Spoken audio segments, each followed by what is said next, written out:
ছোট মেয়েটা মায়ের কোলে টান দিয়ে নিয়ে ওই গরম তেলের মধ্যে নিক্ষেপ করে দিয়েছে, শাহাদত বরণ করেছে। এবার নতুন করে আবার বলতেছে, ও মা শ্বেতা, এখন তো তোর নিজের সিরিয়াল, এখন তো তোর নিজের পালা, নিজের জানটা চাইলে বাঁচাইতে পারবে। এখনো সময় আছে, ডাক দেখো না ফেরাউন, অসম্ভব, আমার মেয়ে দুইজন যেই রাস্তায় শাহাদত বরণ করে চলে গেছেন, আমিও সেখানে যাইতে চাই। তারা যেই জান্নাতে যাইতে চায়, আমিও সেই জান্নাতে যাইতে চাই। আমি আমি আমি ঈমান ছেড়ে দিতে পারবো না। এবার শুধুমাত্র মাসে থাকো ফেরাউন, মারা যাওয়ার আগে শাহাদতের পূর্বে একটা ছোট্ট আবেদন তোমার কাছে আছে, যদি সম্ভব হয় আবেদনটা রক্ষা করবা। কি আবেদন?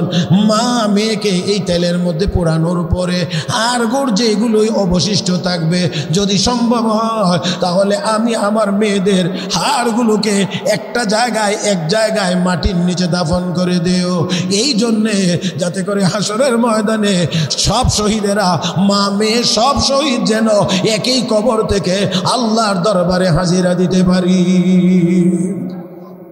একই কবর থেকে যেন আল্লাহর দরবারে হাজিরা দিতে পারি। সেই জন্য আমাদেরকে এক কবরে দাফন করে দিবা, একটা জায়গাতে দাফন করে দিবা। বলে হ্যাঁ ঠিক আছে। মহিলাকেও, ওই মা শ্বেতাকেও এই গরম তেলে ছেড়ে দিয়ে শহীদ করে দেওয়া হয়েছে। হাড় গুড়গুলো একই জায়গাতে জমা করে এক জায়গায় দাফন করে দেওয়া হয়েছে। বিশ্বনবী রাহমাতুল্লিল আলামিন এই ঘটনার প্রায় ২৫০০ বছর পরে যখন মেরাজে যাচ্ছিলেন, নবীর নাকে যা সুঘ্রাণ, এমন সুঘ্রাণ লাগছে যেই সুঘ্রাণ আল্লাহর নবী আর কোনোদিন পান নাই। ডাক দিয়ে কো জিবরাইল, জান্নাতের সুঘ্রাণ আমার নাকে লাগছে, আমি কি জান্নাত অতিক্রম করছি? রাহমাতুল লিল আলামিন বললে, জিবরাইল কো না ইয়া রাসূলুল্লাহ, এটা জান্নাত না গো, ও গো নবী, ২৫০০ বছর আগে ফেরাউন মা শ্বেতা এবং তার মেয়েদেরকে শহীদ করে যেই জায়গায় দাফন করে দিয়েছিল, ওই কবরের ভিতর থেকে জান্নাতি সুঘ্রাণ বাহির হইতেছে। মুহতারাম মুসল্লিয়ান কিরাম, আল্লাহ রাব্বুল আলামিনের দরবারে শুকরিয়া আদায় করছি, যিনি আমাদেরকে অত্যন্ত দয়া করে, মায়া করে, মেহেরবানি করে আজকের পবিত্র মাহে রমাদানুল মুবারকের দ্বিতীয় জুমার নামাজ আদায়ের উদ্দেশ্যে মসজিদে আসার বসার তৌফিক দান করেছেন। মহব্বতের সাথে সবাই উচ্চ আওয়াজে পড়ি আলহামদুলিল্লাহ। আল্লাহ রাব্বুল আলামিন আমাকে আপনাকে এই মাহে রমজান দান করেছেন, আমাদেরকে আল্লাহর ওলি বা বন্ধু বানানোর জন্যে। আল্লাহর ওলি বা বন্ধু হওয়ার জন্যে দুই জিনিস লাগে, আল্লাযীনা আমানু ওয়া কানু ইয়াত্তাকুন, যারা ঈমান আছে এবং সার্বক্ষণিক হৃদয়ে তাকওয়া আছে। সবসময় আল্লাহর ভয় কলবে বিরাজমান, যার কারণে আল্লাহর ভয়ে, আল্লাহর আযাবের ভয়ে দুনিয়ার গুনার কাজ তার দ্বারা সম্ভব হয় না। তো এই তাকওয়া ভিতরে থাকলে এই লোকটা আল্লাহর ওলি হইতে পারে।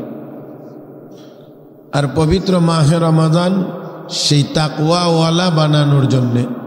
তাহলে খুব সংক্ষেপে যদি বলি, রমাদান আল্লাহ আমাকে আপনাকে দান করেছেন আল্লাহর ওলি বানানোর জন্যে। আর যারা এই সিয়াম সাধনার মাধ্যমে আল্লাহর প্রিয় হয়ে যাইতে পারবে, আল্লাহর বন্ধু হয়ে যাইতে পারবে, আল্লাহ রাব্বুল আলামিন বলেন তাদের কোনো ডর ভয় থাকবে না, তারা কোনো চিন্তিতও হবে না। লা খাউফুন আলাইহিম ওয়ালা হুম ইয়াহজানুন, তাদের কোনো ভয় থাকবে না। আমার খুব মনে পড়ে, আমি আগেও আপনাদেরকে শোনাইছি, মুমিনের জন্যে বা আমাদের জন্যে, সকলের জন্যে 6টা ভয়ের ঘাঁটি আছে। মরণকালে ভয় আছে, মরণের সময়ের ভয়, ঈমান নিয়ে মরতে পারবো কিনা, কবরের ভয়, হাসরের ভয়, মিজানের ভয়, পুলসেরাতের ভয়, জাহান্নামের ভয়। এই 6টা ঘাটিতে মানুষের ভয় আছে। ভয়ের জায়গাগুলো আল্লাহ রাব্বুল আলামিন বলেন, যারা আমার বন্ধু হবে, যারা আমার ওলি হয়ে যাবে, তাদের এই একটা ঘাটিতেও ভয় থাকবে না। আমি আল্লাহ নিরাপদে তাদেরকে পার করে জান্নাতে পৌঁছাইয়া দেব। আমরা সবাই নিরাপদে জান্নাতে যাইতে চাইনি না চাই না? আমরা সবাই নিরাপদে জান্নাতে যাইতে চাই, নিরাপদে। মুহতারাম হাজিরিন, তাহলে সেই জন্যে তাকওয়াওয়ালা হতে হবে। আর তাকওয়াওয়ালা হইতে হলে আমাদের এই মাহে রমাদানের সিয়াম সাধনা লাগবে।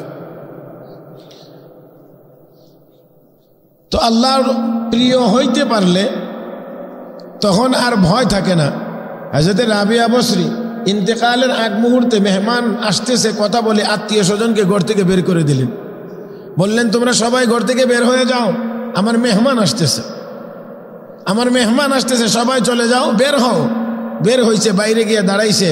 কিছুক্ষণের মধ্যে কোরআনের একটি আয়াতের তিলাওয়াতের আওয়াজ পেয়েছেন, ইয়া আইয়াতুহান নাফসুল মুতমাইন্নাহ ইরজিই ইলা রাব্বিকি রাদিয়াতাম মারদিয়া ফাদখুলি ফি ইবাদি ওয়াদখুলি জান্নাতি। এই আয়াতের তিলাওয়াতের পরেই আর কোনো সারা শব্দ পায় না।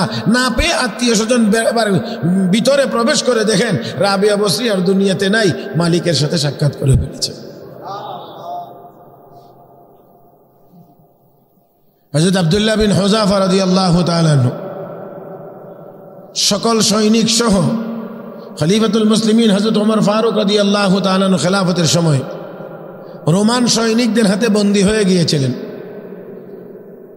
রোম সম্রাটের সামনে যখন সবাইকে হাজির করা হয়েছে, রোম সম্রাট মনে করেছিল যে তাদের যেই পোশাক আশাক দেখা যায় খুব সাধারণ মনে হয়, লোভনীয় কোনো প্রস্তাব দিলে, কোনো বড় জিনিসের লোভ দেখাইলে হয়তো বা ঈমান ছেড়ে দিতে পারে।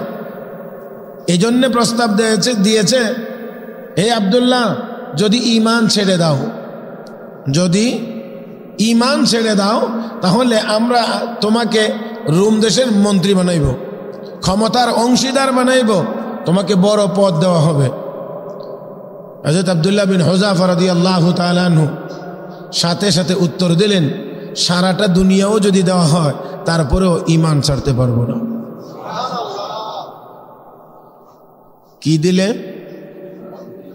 সারা দুনিয়া দিলেও ঈমান ছাড়তে পারবো না। হ্যাঁ, তাদের কথা আবার কথার কথা ছিল না। আমাদের তো অনেক বড় বড় কথা হয়, কিন্তু পরে তলে তলে ম্যানেজ হয়। হ্যাঁ, উপর দিয়ে অনেক বড় বড় কথা হয়, কিন্তু ভিতরে ভিতরে। কিন্তু নবীর সাহাবী আমাদের মতো এই জাতীয় কথা না, ভিতরে যা বাহিরে তা, জবানে যা বুকের ভিতরে তা। সারা দুনিয়া দিলেও ঈমান ছাড়তে পারবো না। তাদের ঈমান শতভাগ খাঁটি, নির্ভেজাল ঈমান। যাদের ঈমানের নমুনা আল্লাহ দুনিয়ার মানুষের সামনে পেশ করে বলেছেন, সাহাবীরা যেইভাবে ঈমান এনেছে তোমরা যদি এইভাবে ঈমান আনো তাহলে তোমরা হেদায়েত পাবে। মুহতারাম হাজিরিন, তো নবীর সাহাবী বললেন সারাটা দুনিয়া দিলেও না। তো বলছিলাম যে এটা শুধু কথার কথা না। হযরত বেলাল নির্যাতিত বেলালের কাছে আবু জহেল গিয়ে, বেলাল, সময় আছে এখনো, ঈমান ছেড়ে দাও, আর নির্যাতন হবে না, ভালো চিকিৎসার ব্যবস্থা হবে, আর যদি ঈমান ছাড়ো না তাহলে কিন্তু আরো কঠিন শাস্তির ব্যবস্থা হবে। হযরত বেলাল তখন একই উত্তর দিয়ে বলেছিলেন, জান যাবে, তুমি মারতে পারো, টুকরা টুকরা করতে পারবে, কিন্তু মনে রাখবা আল্লাহ এবং আল্লাহর রসুলের নাম কলবের যেই জায়গায় লুকাইছি সেই জায়গায় তুমি আবু জাহেল কোনোদিন হাত পৌঁছাইতে পারবে না। দেখেন, কলিজাও যদি কেটে ফেলে তারপরেও কি খুঁজে বের করতে পারবে যে কোন জায়গায় আল্লাহর নাম এবং আল্লাহর রসুলের নাম লুকানো? হাফেজে কোরআন, 30 পারা কোরআনের হাফেজ, কিন্তু সিনা যদি অপারেশন করা হয় তাহলে খুঁজে বের করা যাবে কোন জায়গায় আছে? তো সাহাবী বললেন সারাটা দুনিয়া দিলেও না। তাহলে এই কথার দ্বারা বোঝা গেল সাহাবা একরামের কলবে দুনিয়ার মহব্বত ছিল না। আস্তে কইেন, কিন্তু আস্তে কইেন। সাহাবা একরামের কলবে দুনিয়ার মহব্বত ছিল না, দুনিয়ার ভালোবাসা ছিল না। আর আমরা যত কারণে ডুবছি এর অন্যতম কারণ হলো দুনিয়ার মহব্বত। রাসূল আরবি সাল্লাল্লাহু আলাইহি ওয়াসাল্লাম মোটামুটি এক লম্বা হাদিসের মধ্যে ঘোষণা করেছেন, আবু দাউদ শরীফের হাদিস, ইউশিকুল উমাম আন তুদা আলাইকুম কামা তুদা আল আকালাতু ইলা কাসাতিহা। আল্লাহর নবী বলেন, আমার উম্মত এমন একটা সময় তোমাদের উপরে আসবে, যেমন কোনো বাড়িতে যদি খানার অনুষ্ঠান হয় আর মানুষকে দাওয়াত করা হয়, মানুষ যেমন এই বাড়িতে চতুর্দিক থেকে আসে, ঠিক আমার উম্মত মুসলমান তোমাদেরকেও গ্রাস করার জন্যে ইহুদি খ্রিস্টানেরা এক কথায় সকল অমুসলিমেরা এমনভাবে চতুর্দিক থেকে তোমাদেরকে গ্রাস করার জন্য আসবে। সাহাবী প্রশ্ন করলেন, ওয়ামিন কিল্লাতিন নাহনু ইয়াউমাইযিন ইয়া রাসূলুল্লাহ, ওগো নবী, ওই দিন কি আমরা মুসলমান সংখ্যায় কম হইব, এই জন্যে আমাদেরকে খাওয়ার জন্যে গ্রাস করার জন্যে সবাই মিলে এভাবে আসবে? আল্লাহ নবী বললেন, লা, না, সংখ্যায় কম হবে না, বাল আনতুম ইয়াউমাইযিন কাসীর, ওই দিন সংখ্যায় তোমরা অনেক বেশি হবে, আমার উম্মত মুসলমান অনেক বেশি হবে। ওয়ালাকিন্নাকুম গুসাউন কাগুসাইস সাইল, আল্লাহ নবী বলেন, স্রোতের পানির মধ্যে যেমন খড়খোটা ভেসে যায়, আমার উম্মত এমন হবে একজনের সাথে আরেকজনের কোনো যোগাযোগ থাকবে না, বিচ্ছিন্ন অবস্থায় থাকবে। স্রোতের পানির মতো পানির মধ্যে খড়খোটা যেমন ভেসে চলে যায়, আমার উম্মত ইহুদি খ্রিস্টানদের ওই ষড়যন্ত্রের স্রোতের মধ্যে এমন করেই ভেসে যাবে। ও মুসলমান, আল্লাহ নবী হাদিসের অংশে পরের অংশে আরো বলেন, ওয়ালা ইয়ানজিআন্নাল্লাহু মিন সুদুরি আদুবিকুমুল মাহাবাতা মিনকুম, কাফের বেঈমানরা মুসলমানদেরকে দেখলে যে ভয় পাইতো, মুসলমান নাম শুনলেই তাদের কলবে যে ভয়টা ছিল, ওই ভয়টা তাদের ভিতরে আর তখন থাকবে না, ভয়টা দূর হয়ে যাবে, ভয়টা দূর হয়ে যাবে। আল্লাহর নবী আরো বলেন, ওয়ালা ইয়াকযিফান্নাল্লাহু ফি কুলুবিকুমুল ওয়াহান, আল্লাহ রাব্বুল আলামিন তোমাদের কলবের ভিতরে ওয়াহান নামের একটা রোগ সৃষ্টি করে দিবেন। ওয়াহান। সাহাবী আবার প্রশ্ন করেন, কিলা ওয়ামাল ওয়াহান ইয়া রাসূলুল্লাহ, ওগো নবী, ওয়াহান আবার কোন জিনিসের নাম? আমার নবী বলেন, দুইটা জিনিসের নাম ওয়াহান, হুব্বুদ দুনিয়া, দুনিয়ার মহব্বত, দুনিয়ার ভালোবাসা, ওয়া কারাহিয়াতুল মাউত, মৌতের প্রতি ভয় আর অনীহা। ও মুসলমান, তাকায় দেখেন, এই দুইটার সমন্বয়ে যদি হয় ওয়াহান। আল্লাহর নবী বলেন, দুনিয়ার মহব্বত, দুই নাম্বার হলো মরণের প্রতি অনীহা। দুনিয়ার মহব্বত যদি কারো ভিতরে থাকে, ওই লোকটা দুর্বল থাকবে, কোনোদিনও কাফের বেঈমানদের মোকাবেলায় সাহস করে ন্যায্য কথা বলতে পারবে। কারণ আমার দিকে তাকায়েন কিছু, কারণ টাকা টাকা টাকা টাকা। রুটি হালুয়া যদি কারো খায়, তাহলে তার কথা তো বলতেই হবে। বুঝেন না? এখনো মনে হইতেছে না আমি বুঝাইতে পারছি না আর কি জন্যে। কাহারও যদি রুটি হালুয়া কারো পেট আমার পেটের ভিতরে যায়, বাধ্য হয়েই তার গুণগান আমাকে গাইতে হবে। এই জন্য ইহুদি খ্রিস্টানরা হাজার মাইল দূর থেকে যেই কথা বলে, বাংলাদেশেও কিছু কিছু বুদ্ধিজীবী নামের লোকেরাও এই জমিনে বসেও সেই কথা বলে, তখন আর বুঝতে বাকি থাকে না রুটি হালুয়া তাদের পেটের ভিতরেও ঢুকছে। না হয় ইহুদি খ্রিস্টানরা যেই ভাষায় কথা বলে, মুসলমানের ঘরে জন্ম নিয়ে মুসলমানের দেশে থেকেও কেউ কেউ একই সুরে কথা বলে, তাহলে বুঝতে হবে কিছু কিছু কিছু গিলছে। আর এই টাকার মাধ্যমে আমাদের অনেক অনেক অনেক অনেক অনেককেই তারা ম্যানেজ করতে পেরেছে ন্যায্য কথা যেন তাদের বিরুদ্ধে না বলা হয়। মুহতারাম হাজিরিন, তো সাহাবীকে বলা হচ্ছে সবসময়ই এই টাকার লোভ দেখানো হয়েছে। এটা যে শুধুমাত্র এই সময়ে এসে তা না, যুগে যুগেই ছিল। এমনকি আমার আপনার নবীকে পর্যন্ত এই লোভ দেখানো হয়েছিল। উতবা ইবনে রবিয়া, আল্লামা ইমাম কুরতুবী রহমতুল্লাহ আলাইহি সূরা হামিম আস-সাজদার তাফসীরে লিখেছেন, উতবা ইবনে রবিয়া একদিন নবীর সামনে চলে গেছেন মাতাফে, হারামের চত্বরে, কাবা চত্বরে গিয়ে উতবা ইবনে রবিয়া খুব বাকপটু ছিল, কথার পণ্ডিত ছিল। গিয়ে অনেক সুন্দর করে কথাবার্তা বলতে বলতে অনেকক্ষণ স্বাভাবিকভাবে অত্যন্ত কূটনৈতিক নমুনায় কথাবার্তা বলার পরে এক পর্যায়ে গিয়ে বলতেছে, আচ্ছা ভাতিজা মোহাম্মদ, এই যে কালেমার দাওয়াত দেওয়া শুরু করলা তুমি, দিয়ে একটা ঝামেলা লাগাইছ, এই কালেমার দাওয়াত দেওয়ার উদ্দেশ্য কি ভাতিজা? তুমি কি ধনী হইতে চাও? তাহলে আমাকে বলো, আমি মক্কাবাসীকে জানাইয়া দেব, আমরা সবাই মিলে এই পরিমাণ টাকা কালেকশন করে তোমাকে দেব, মক্কার ভিতরে তোমার চেয়ে বড় ধনী আর কেউ হবে না। আমাদেরকে ম্যানেজ করতে এত কিছু লাগে না তো, আরো কম দিলেই। এক, 2 নাম্বার হলো ভাতিজাই কালেমার দাওয়াত দেওয়ার তোমার উদ্দেশ্য কি? কোন সুন্দরী মেয়েকে বিয়ে করতে চাও? তাহলে এটাও বলতে পারো মক্কার সব সুন্দরী তোমার সামনে পেশ করা হবে, যেটা তোমার পছন্দ হয় ওকেই তোমার সাথে বিয়ে দেওয়া হবে। ভাতিজা তুমি এই কালেমার দাওয়াত দেওয়ার উদ্দেশ্য কি? তুমি কি বড় নেতা হতে চাও? তাহলে বলো, আমরা সবাই মিলে তোমাকে একেবারে মক্কার অবিসংবাদিত নেতা, তোমার চেয়ে বড় আর নেতা কেউ থাকবে না। যেই 3টা প্রস্তাব দেওয়া হয়েছে, লোভ আসেনি? হ্যাঁ, নবীকে দেওয়া হয়েছে। তবে দুনিয়ার অন্যান্য মানুষের কাছে এই প্রস্তাবগুলোর কোনো ভ্যালু থাকতে পারে, কিন্তু রাহমাতুল লিল আলামিনের সামনে 2 পয়সারও কোনো মূল্য থাকতে পারে না। বিশ্বনবী রাহমাতুল লিল আলামিন, যাকে আল্লাহ রাব্বুল আলামিন বলেছেন, হাবিব যদি আপনার দারিদ্রতার কষ্ট হয় আপনি আমাকে বলবেন, মদিনার উহুদ পাহাড়টাকে স্বর্ণ বানায় আপনাকে দান করব।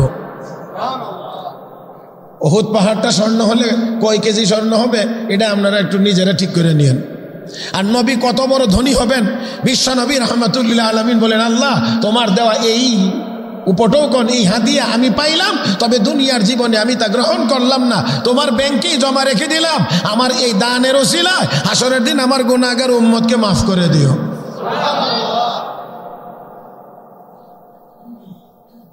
তো আল্লাহর নবীকে বলা হয়েছে তোমাকে মক্কার ধনী বানায় দেব। বিশ্ব নবীর চাইতে কোনো সুন্দর মানুষ আল্লাহ দুনিয়াতে বানান নাই, কোনোদিন বানাইবেনও না। আমার আপনার নবীর চেয়ে সুন্দর কোনো মানুষ না অতীতে বানাইছেন না ভবিষ্যতে বানাইবেন। তো পৃথিবীর সর্বশ্রেষ্ঠ সুন্দর ব্যক্তি আমার আপনার নবী, পৃথিবীর সর্বশ্রেষ্ঠ সুন্দর ব্যক্তি আমার আপনার নবী। তো সেই নবীকে সুন্দরের লোক দেখানো হয়, সুন্দরী মেয়েকে তোমার সাথে বিয়ে দেওয়া হবে। তো এটার কেমন হয়? যেই নবীর উপরে কোনো সুন্দর নাই, যেই নবীর উপরে এসে সৌন্দর্য খতম, যেমন করে নবুয়ত আমার নবীর উপর এসে খতম, ঠিক তেমনি ভাবে হোসন জামাল আমার নবীর উপর এসে খতম। এর চেয়ে সুন্দর আর কেউ হবে না। সেই নবীর সামনে এই সুন্দরের কোনো আলাদা বৈশিষ্ট্য থাকতে পারে না। তোমাকে মক্কার বড় নেতা বানায় দেব। আমার নবী শুধু মক্কার নেতা হয়ে দুনিয়াতে আগমন করেছিলেন। হ্যাঁ, আমার আপনার নবী শুধু মক্কা আর মদিনার নেতা হয়ে দুনিয়াতে আগমন করেছেন। রাহমাতুল লিল আলামিন বলেন, আনা সাইয়্যিদু ওয়ালদি আদম ইয়াউমাল কিয়ামা, কিয়ামতের দিনও আমি গোটা আদম সন্তানের নেতৃত্ব দেব। তাহলে যেই নবীকে আল্লাহ গোটা আদম সন্তানের নেতা বানাইছেন, এক কথা সকল মানুষের নেতা, সেই নবীকে বানাইতেছে কোথাও কোন জায়গার নেতা? মক্কার। খুব লোভনীয় প্রস্তাব হয়েছে নবীর জন্যে। হ্যাঁ, রাহমাতুল লিল আলামিন সব শুনলেন, শোনার পরে এবার বলছেন, চাচা তোমার ওয়াজ কি শেষ? তোমার বক্তব্য কি শেষ? বলে হ্যাঁ। তাহলে আমার বক্তব্য শোনো। কহ ভাতিজা কোনটা পছন্দ হয়েছে বলো। কোনটা পছন্দ হয়েছে আর না হয়েছে সবই আপনি শুনবেন, আগে আমার একটু কথা শুনেন, বক্তব্য শুনেন। বলে হ্যাঁ শুনতেছি। আল্লাহর নবী নিজের থেকে কোনো বক্তব্যই দিলেন না, শুধুমাত্র নবীর উপরে নাজিল হওয়া কোরআন তেলাওয়াত শুরু করলেন। জবানগুলি সবগুলো একটু খুলে মহব্বতের আওয়াজে বলেন রাহমাতুল লিল আলামিন। শুধুমাত্র কোরআনের তেলাওয়াত। হে মুসলমান, কোরআনের তেলাওয়াতের মোকাবেলা করার মতো ক্ষমতা কত দুনিয়ার কোনো ব্যক্তি, কোনো গোষ্ঠী, কোনো সম্প্রদায়ের হাতে নাই।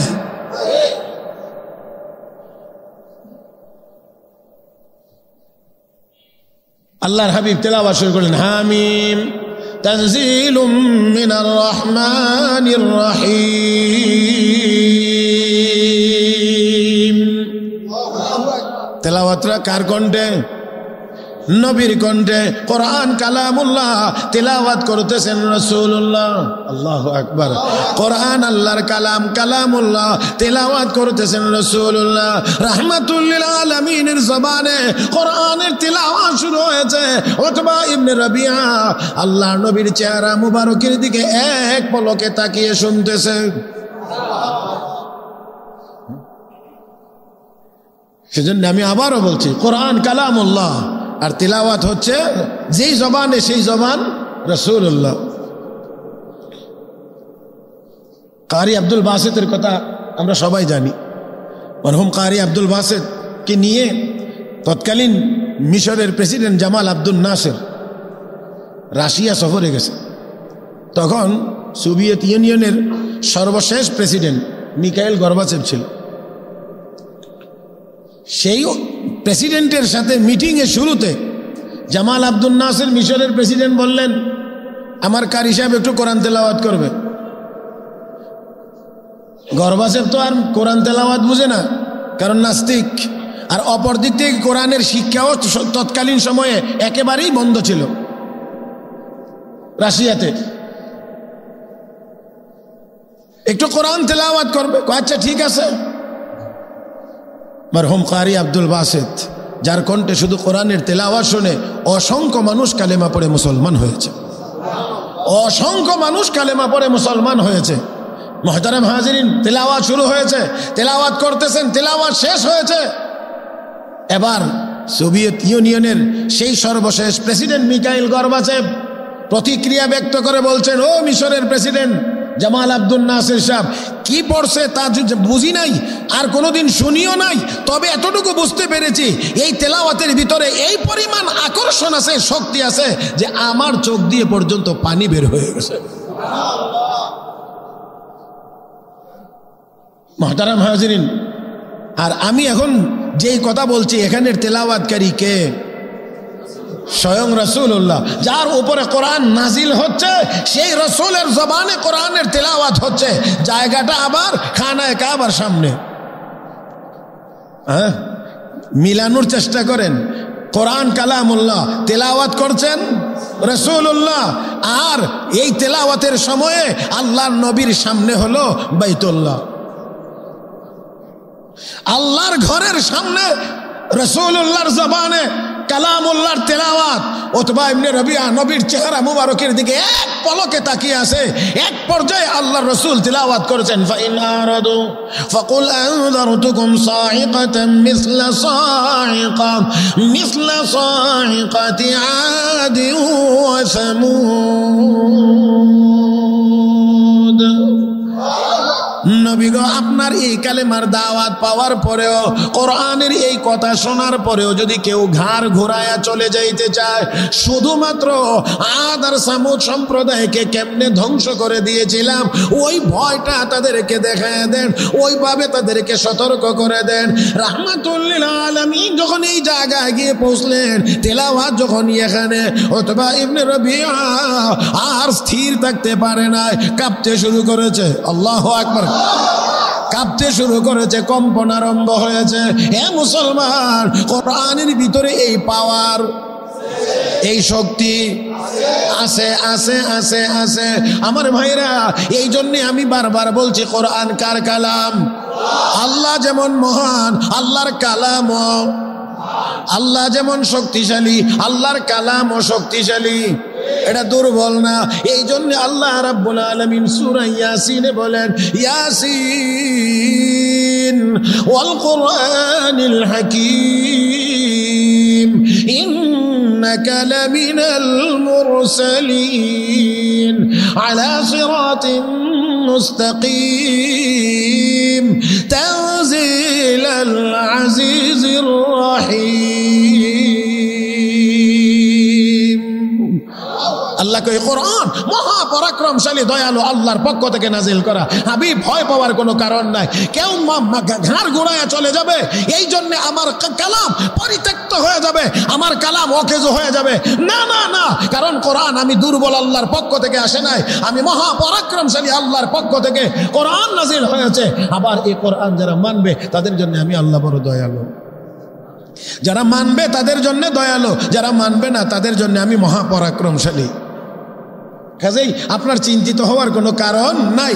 রাহমাতুল লিল আলামিন যখন এই আয়াত পর্যন্ত গিয়ে পৌঁছলেন, এই আয়াত পর্যন্ত গিয়ে যখন পৌঁছলেন, এই আয়াত পর্যন্ত গিয়ে যখন পৌঁছলেন, উতবা ইবনে রবিয়া সহ্য করতে পারে নাই, সহ্য করতে পারে নাই, সহ্য করতে পারে নাই। মুহতারাম হাজরিন, থরথর করে কাঁপতেছে, লাফ দিয়ে উঠে নবীর জবান মোবারকে হাত দিয়ে বলছে, ভাতিজা আর তেলাওয়াত করতে হবে না, আর তেলাওয়াত করতে হবে না। এই বলেই দৌড় দিছে। মক্কার লোকেরা অপেক্ষা, মুহাম্মদকে ম্যানেজ করে আসবে উতবা ইবনে রবিয়া, কারণ অনেক বড় পণ্ডিত ব্যক্তিকে পাঠানো হয়েছে। কিন্তু সে গিয়ে আর তাদের সামনেই যায় না, আলাদা করে বসে আছে। এক পর্যায়ে যখন নেতৃবৃন্দের সাথে সাক্ষাৎ হয়েছে, জিজ্ঞেস করে উতবা মুহাম্মদ কি জবাব দিয়েছে। উতবাকে আল্লাহর কসম দিয়ে বলছি, তোমরা মুহাম্মদের বিরোধিতা বন্ধ করে দাও। পাঠাইলো কি কারণে? ম্যানেজ করতে। এখন করছে না হইছে? হ্যাঁ, ম্যানেজ করছে না হইছে? লোকেরা বুঝতে পেরেছি জাদু তোমারও ধরছে, জাদু তোমাকেও ধরছে। আসলে জাদু ধরে নাই, ধরছে কিসে? কোন না, ধরছে কিসে? কোরআনে। আর এই কোরআন নাজিলের মাসের নাম। তো যাই হোক, রাহমাতুল লিল আলামিনকেও এই লোভ দেখানো হয়েছে, তোমাকে বড় ধনী বানায়া দেওয়া হবে। আর এই ধনী বানায় দেওয়া হবে, কোনো কিছুর অসুবিধা হবে না, অমুক দেশে বাড়ি হবে, আসা যাওয়ার কোনো সমস্যা হবে না, তোমার কোনো চিন্তা করতে হবে না, তোমারও না তোমার পরিবারেরও না। এমন লোভে পড়ে হাজার নয় লাখো মুসলমান তাদের ঈমান আমল সব বিক্রি করে দিয়েছি আমরা। তাই আসুন, বলছিলাম রাসূলের সাহাবী হযরত আব্দুল্লাহ বিন হুযাফা রাদিয়াল্লাহু তাআলা আনহু, হযরত আব্দুল্লাহ বিন হুযাফা রাদিয়াল্লাহু তাআলা আনহু বললেন, সারাটা দুনিয়া দিলেও ঈমান ছাড়তে পারবো। তাতে করে বোঝা যায় সাহাবীদের কলবে দুনিয়ার মহব্বত ছিল। আমার ভাইয়েরা, আমাদের মধ্যে যেভাবে সাহাবায়ে কেরামের মধ্যে দুনিয়ার মহব্বত সেইভাবে ছিল না। এবার সম্রাট খুব উত্তেজিত হয়ে বলতে আছে, এমনই যদি হয় তাহলে কিন্তু একজনেরও জান থাকবে না। এ জল্লাদেরা, ফাঁসির মঞ্চ তৈরি করো। ফাঁসির মঞ্চ তৈরি হচ্ছে। হযরত আব্দুল্লাহ বিন হুযাফা সহ সাহাবায়ে কেরাম দেখতেছেন, একজন আরেকজনকে খোসা মেরে মেরে দেখায় আর মুস্কি মুস্কি হাসে। একজন আরেকজনকে দেখান আর মুস্কি মুস্কি হাসে। সম্রাটকে ব্যাপার কি? ফাঁসির মঞ্চ তৈরি হইতেছে আর এই মোল্লার দল দেখে দেখে হাসে। এটা কি ব্যাককলের দল? কি এটাও বুঝে না যে ফাঁসি কোন জিনিস? হ্যাঁ, দেখেন, আপনাদের কি মনে হয় নবীর সাহাবীরা না বুঝে হাসছে? হ্যাঁ, না বুঝে হাসতেছেন না বুঝে শুনে হাসতেছেন? আল্লাহ, ব্রিটিশরা যখন এই দেশ শাসন করে, এই ব্রিটিশ বিরোধী যারা যত আন্দোলন করেছিলেন, এর মধ্যে একজন হযরত আকতাস হযরত মাওলানা জাফর আহমদ থানেশ্বরী রহমতুল্লাহ আলী, উনি বলেন যে আমাদের ফাঁসি কার্যকর করার জন্য এক ডিস্ট্রিক্ট জেলখানা থেকে আরেক জেলখানায় স্থানান্তরিত করা হয়েছে। মালগাড়ির ডাব্বার ভিতরে আমাদেরকে ঢুকায় দেওয়া হয়েছে, কোনো দরজা জানালা নাই, বাইরে লো হাওয়া, চর্মরোগ দেখা দিয়েছে, ঠসা পড়ে গেছে আমাদের শরীরে। নেওয়া হয়েছে আরেক জেলখানায়, নামানো হয়েছে।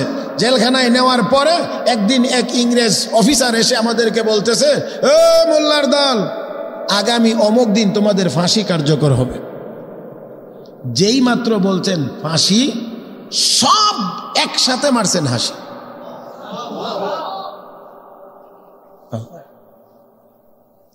এটা কেমন কথা? হ্যাঁ, থতমত হয়ে যাওয়ার, এটাই তো স্বাভাবিক। ফাঁসির কথা শুনলে চেহারাটা একটু মলিন হবে, কান্নার একটা ভাব হবে, না হইলেও একটু নরম হবে। কিন্তু যেই মাত্র বলছে আগামী অমুক দিন তোমাদের সকলের ফাঁসি, সবাই দিছে।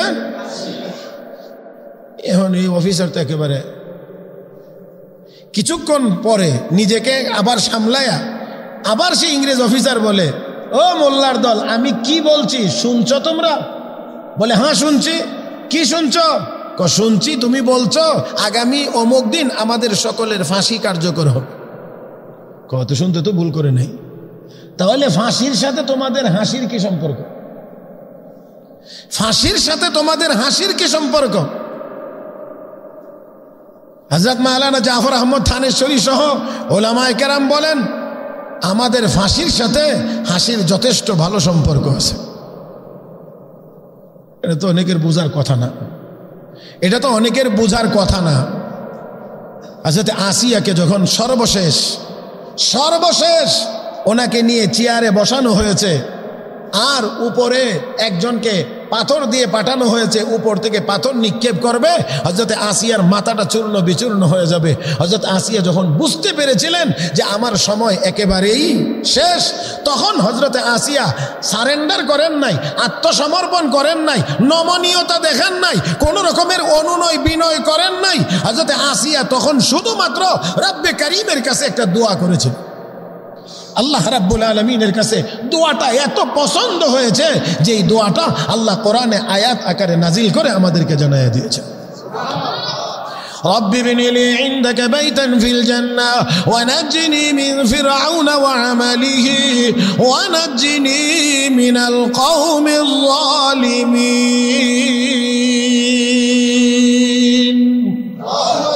رب ابن لي عندك بيتا في الجنة আল্লাহ দুনিয়ার জীবনে আমি কিছুই চাই না, আমি চাই তোমার নিকট দাও। আল্লাহু আকবার। কেমন মুহূর্তে, কেমন দোয়া, কোন সময়ে গিয়ে কোন দোয়া। রব্বি ইবনি লি ইনদাকা বাইতান ফিল জান্নাহ, আল্লাহ জান্নাতের ভিতরে তোমার নিকটে জান্নাতের ভিতরে আমার জন্য একটা ঘর বানায় দাও। আল্লাহ আমি দুনিয়াতে ঘর চাই না, আমি দুনিয়াতে বাড়ি চাই না, আমি রানী হতে চাই না, আমি তোমার জান্নাতের বাসিন্দা হতে চাই। আমাদেরও সকলের জান্নাতের দরকার নাই না আছে? আল্লাহর কাছে দোয়া কত পছন্দ হয়েছে, পছন্দ হওয়ার কারণে আল্লাহ আমাদেরকে কিয়ামত পর্যন্ত আনেওয়ালা মানুষকে জানানোর জন্য কোরআনে আয়াত বানায়া আল্লাহ এই কথা নাজিল করে দিয়েছেন। মুহতারাম হাজরিন, হযরত আসিয়া দোয়া করেছিলেন, রব্বি ইবনি লি ইনদাকা বাইতান ফিল জান্নাহ ওয়া নাজ্জিনি মিন ফিরআউনা ওয়া আমালিহি ওয়া নাজ্জিনি মিনাল কওমিজ জালিমিন।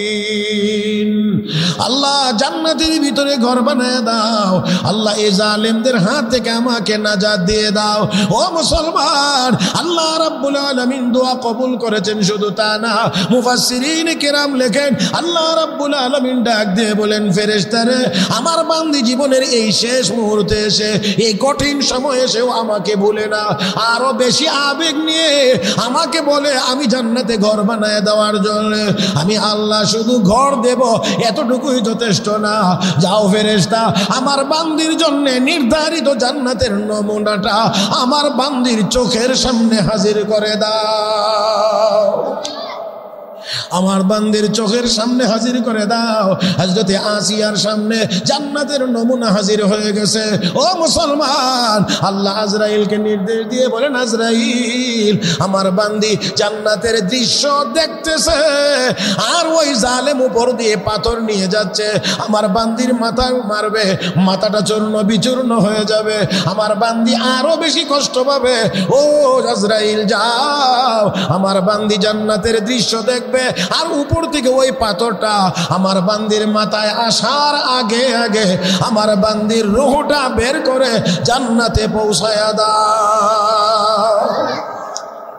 জিন্দা আসিয়ার মাথায় যেন পাথর না পড়ে, মুর্দা আসিয়ার মাথায় যেন পাথর পড়ে, সেই জন্যে তার আগে আগে রূহটা বের করে আমার বান্দিকে জান্নাতে পৌঁছায়া দাও। হে মুসলমান, ও মুসলমান, তারপরেও দুনিয়ার কোনো পদ পদবি কোনো কিছুর সামনে হযরত আসিয়া মাথা নত করেন? তো বলছিলাম এই লোভ আর যাবতীয় যা কিছু দুনিয়ার সবকিছু আমাদেরকে ধ্বংস করেছে, আর যারা দুনিয়াকে পিছনে ফেলতে পেরেছে তারাই কামিয়াব হতে পেরেছে। মুহতারাম হাজরিন, ফেরাউন নিজেকে বড় খোদা দাবি করে, ফেরাউনের ঘরের দাসী নাম তার মাসেত। এই দাসী ফেরাউনকে মানে না। আর ঈমান এমন এক জিনিসের নাম, এটা লুকায়াও থাকতে জানে না, লুকানোই ছিল, গোপনে ঈমান এনেছিলেন, নিজেকে লুকায়েই রাখতেন, কিন্তু ঈমান এটা গোপন থাকতে পারে না, এটা থাকতে পারে না, এটা ঈমান এটা প্রকাশ হয়েই যাইতে চায়। ফেরাউনের পালক মেয়ে নাই, পালক মেয়ে চুল আশ্রাইতে গিয়ে চিরুনি পড়ে গেছে, উঠাইতে গিয়ে একো বিসমিল, এই তো প্রকাশ হয়ে গেল। হ্যাঁ, তুমি কার নাম নিলা? আমার আব্বার নাম? না, তোমার আব্বার নাম নেবো কেন? কত আল্লাহ বলে কারে বুঝাইলা? তোমার আব্বারে আমারে সবাইরে যিনি বানাইছেন সেই আল্লাহর নাম নিছে। ও আল্লাহ, মেয়ের তো সারা শরীরে আগুন জ্বলে উঠছে, দৌড়ে গিয়ে আব্বা তুমি কোন খোদা? আর মাসে তার কোন খোদা? কি হয়েছে? মাসে থাকো তোমারে আমারে আমরা সবাই রে যে বানাইছে হে বলে খোদা, আর মাসে তা বলে সেই খোদার ইবাদত করে। কি মনে হয় যে ফেরাউন নিজে ঘোষণা দিল আমি বড় খোদা, আর মাসে থাকো তুমি খোদাই না? মেজাজ কেমন গরম হতে পারে? নিয়ে আসছে কি ব্যাপার মাসে তা আমাকে রব মানিস না? না কাকে? আপনাকে যিনি বানাইছেন তাকে।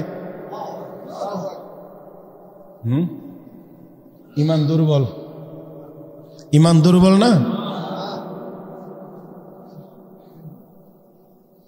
সাবধান, শুরু হয়েছে। সাবধান, তোরও জান থাকবে না, তোর মেয়েদেরও জান থাকবে না। এই কথাটা নরম না একটু গরম? হ্যাঁ গরম।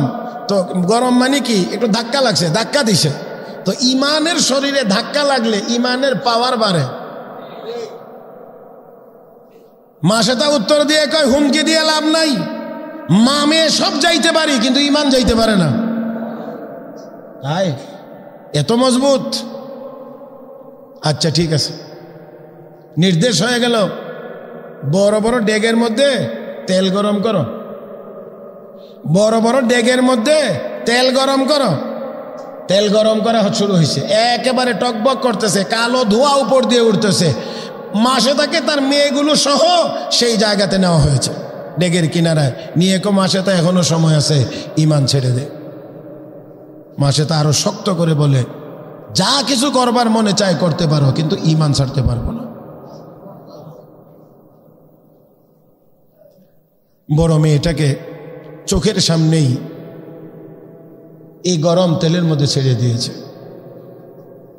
শাহাদত বরণ করে যেমন পিঠা তেলের উপরে ভাসতে থাকে, সেই শরীরটাও এমন করে ভাসতে আরম্ভ করছে।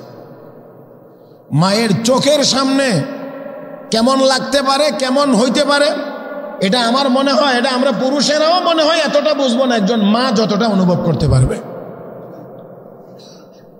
চোখের পানি ছেড়ে শুধু কাঁদছেন আর নীরবে নীরবে বলছেন, মালিক ইমানের যে পরীক্ষা চলছে এই পরীক্ষায় পাশ করবার তৌফিক দাও।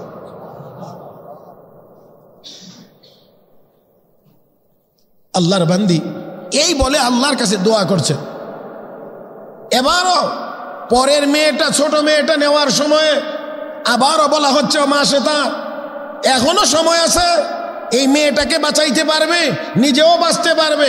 অসম্ভব, বড় মেয়ে যেই পথে, ছোট মেয়ে যাবে সেই পথে, আমি মেয়েদের মাও যাব সেই পথে। ছোট মেয়েটা মায়ের কোলে টান দিয়ে নিয়ে ওই গরম তেলের মধ্যে নিক্ষেপ করে দিয়েছে, শাহাদত বরণ করেছে। এবার নতুন করে আবার বলতেছে, ও মা সেটা এখন তো তোর নিজের সিরিয়াল, এখন তো তোর নিজের পালা, নিজের জানটা চাইলে বাঁচাইতে পারবে, এখনো সময় আছে। ডাক দেখো না ফেরাউন, অসম্ভব, আমার মেয়ে দুইজন যেই রাস্তায় শাহাদত বরণ করে চলে গেছেন আমিও সেখানেই যাইতে চাই, তারা যেই জান্নাতে যাইতে চায় আমিও সেই জান্নাতে যাইতে চাই, আমি আমি আমি ঈমান ছেড়ে দিতে পারবো না। এবার শুধুমাত্র মাসে থাকো ফেরাউন, মারা যাওয়ার আগে শাহাদতের পূর্বে একটা ছোট্ট আবেদন তোমার কাছে আছে, যদি সম্ভব হয় আবেদনটা রক্ষা করবা। কি আবেদন? মা মেয়েকে এই তেলের মধ্যে পোড়ানোর পরে আর গুড় যেগুলোই অবশিষ্ট থাকবে, যদি সম্ভব হয় তাহলে আমি আমার মেয়েদের হাড়গুলোকে একটা জায়গায়, এক জায়গায় মাটির নিচে দাফন করে দিও, এই জন্যে যাতে করে হাসরের ময়দানে সব শহীদেরা, মা মেয়ে সব শহীদ যেন একই কবর থেকে আল্লাহর দরবারে হাজিরা দিতে পারি, একই কবর থেকে যেন আল্লাহর দরবারে হাজিরা দিতে পারি। সেই জন্য আমাদেরকে এক কবরেই দাফন করে দিবা, একটা জায়গাতেই দাফন করে দিবা। বলে হ্যাঁ ঠিক আছে। মহিলাকেও ওই মাসে তাকেও এই গরম তেলে ছেড়ে দিয়ে শহীদ করে দেওয়া হয়েছে, আর গুড়গুলো একই জায়গাতে জমা করে এক জায়গায় দাফন করে দেওয়া হয়েছে। বিশ্বনবী রাহমাতুল্লিল আলামিন এই ঘটনার প্রায় ২৫০০ বছর পরে যখন মেরাজে যাচ্ছিলেন, নবীর নাকে যা সুঘ্রাণ, এমন সুঘ্রাণ লাগছে যেই সুঘ্রাণ আল্লাহর নবী আর কোনোদিন পান পান নাই। ডাক দিয়ে কো জিবরাইল, জান্নাতের সুঘ্রাণ আমার নাকে লাগছে, আমি কি জান্নাত অতিক্রম করছি? যে রাহমাতুল লিল আলামিন বললে, জিবরাইল কো না ইয়া রাসূলুল্লাহ, এটা জান্নাত না গো, ওগো নবী 2500 বছর আগে ফেরাউন মাসেতা এবং তার মেয়েদেরকে শহীদ করে যেই জায়গায় দাফন করে দিয়েছিল, ওই কবরের ভিতর থেকে জান্নাতি সুঘ্রাণ বাহির হইতেছে। ওই জায়গা থেকে জান্নাতের ঘ্রাণ আসতেছে। মুহতারাম হাজরিন, আমি মনে হয় একটু দূরেই চলে গেছি, তারপরেও জায়গায় আসতে চাই। সেটা হলো এই ঈমান রক্ষা করা তখনই সম্ভব যদি ঈমান তাকওয়ার গুণে গুণান্বিত হয়ে মজবুত হয়, তাহলে ঈমানই কঠিন মুহূর্তে রক্ষা করা সম্ভব। আর যদি তা না হয়, তাহলে যে কোনো সময় কচু পাতার পানির যেমন গ্যারান্টি থাকে না, ওই তাকওয়া যদি ভিতরে না থাকে, তাহলে ওই ঈমান রক্ষারও কোনো গ্যারান্টি থাকে না। আল্লাহ রাব্বুল আলামিন সেই জন্যে তাকওয়াওয়ালা বানানোর জন্যে এই মাহে রমাদান আমাদের উপরে দিয়েছেন। আর এই তাকওয়ার গুণ যদি আমাদের মধ্যে চলে আসে, তাহলে আমরাও আল্লাহর ওলি হয়ে যেতে পারবো, আল্লাহর বন্ধু হতে পারবো, আল্লাহর নিকটতমের জায়গায় পৌঁছতে পারবো, আল্লাহর নৈকট্য অর্জন করতে পারবো। আর নৈকট্য যদি অর্জন করতে পারি, রব্বে করিম বলেন, লা খাউফুন আলাইহিম ওয়ালা হুম ইয়াহজানুন, তাদের কোনো ডর নাই, ভয় নাই, মরণেরও ভয় নাই, কবরেও ভয় নাই, হাসরেও ভয় নাই, মিজানেও ভয় নাই, পুলসিরাতেও ভয় নাই, জাহান্নামেরও ভয় নাই। সব ঘাটিতে আল্লাহ নিরাপদে পার করে আল্লাহর জান্নাতে পৌঁছায় দেবেন। তাই আসুন মুহতারাম হাজরিন, আমরা সেই তাকওয়াওয়ালা হতে চাই, আমরা সেই জান্নাতের মেহমান হতে চাই। রাজি আছি তো সবাই ইনশাআল্লাহ? তাহলে পরিপূর্ণ হক আদায় করে এই রমাদানের রোজাগুলো আমরা রাখবো। আর কোরআন নাজিলের মাস, এই জন্যে কোরআনের তিলাওয়াত করব। বিশ্বনবী বলেছেন রমজান মাসে লা ইলাহা ইল্লাল্লাহর জিকির বেশি হবে, ইস্তিগফার বেশি হবে, আস্তাগফিরুল্লাহ এই আমল বেশি হবে। আর আল্লাহর কাছে জান্নাত কামনা করবে, জাহান্নাম থেকে পানা চাইবে। কয় কাজ? বেশি বেশি লা ইলাহা ইল্লাল্লাহ, লা ইলাহা ইল্লাল্লাহ, বেশি আস্তাগফিরুল্লাহ, আস্তাগফিরুল্লাহ, আস্তাগফিরুল্লাহ। মুহতারাম হাজরিন, বুজুর্গ উলামায়ে কেরাম যারা, একেবারে জগৎ বিখ্যাত বুজুর্গানে দিন যারা উলামায়ে কেরাম, সেই বুজুর্গ উলামায়ে কেরাম বলেন 24 ঘন্টার ভিতরে যদি মনে চায় আপনার দোয়া কবুল হোক, আপনার আশা পূরণ হোক, তাহলে 12,000 বার ইস্তেগফার করে আল্লাহর কাছে দোয়া কর। 12,000 বার যদি মনে করেন, কিন্তু সম্ভব হবে কিনা এটা হলো বড় কথা। আর সম্ভব যদি হয়, এখানে আরেকটু কথা আছে, ইয়াকিন দিলের ভিতরে আছে কিনা এটাও আরেক বিষয়। কারণ অনেক কাজ করি, কিন্তু ভিতরে বিশ্বাস নড়বড়ে, জীবনেও কাজ হবে না। ইয়াকিনের সাথে হওয়া লাগবে, অবশ্যই আমার আল্লাহ আমার দোয়া কবুল করবেন। এই ইয়াকিন নিয়ে যদি আপনি ইস্তেগফার করেন, 12,000 বার পরে দোয়া করেন, বুজুর্গদের কথা আমি আপনাদেরকে শুনাইছি, সেটা হলো 24 ঘন্টার ভিতরে দোয়া কবুল হবে ইনশাআল্লাহ। মুহতারাম হাজরিন, তাই আসুন ইস্তেগফার বেশি করে আর আল্লাহর কাছে জান্নাত চাইবো। আল্লাহুম্মা ইন্না নাসআলুকাল জান্নাহ, আল্লাহ জান্নাত চাই, ওয়া নাউযু বিকা মিনান নার, আল্লাহ জাহান্নাম থেকে পানাহ চাই। মুহতারাম হাজরিন, তাই আসুন এই রমাদানকে আমরা কাজে লাগানোর চেষ্টা করি, সর্বোচ্চ কাজে লাগানোর চেষ্টা করি। আল্লাহ যেন তৌফিক দান করেন, সবাই বলি আমিন। তো এই রমাদান মাস, আমার আগের কথার ইয়া ছিল, এই রমাদানে একে কত?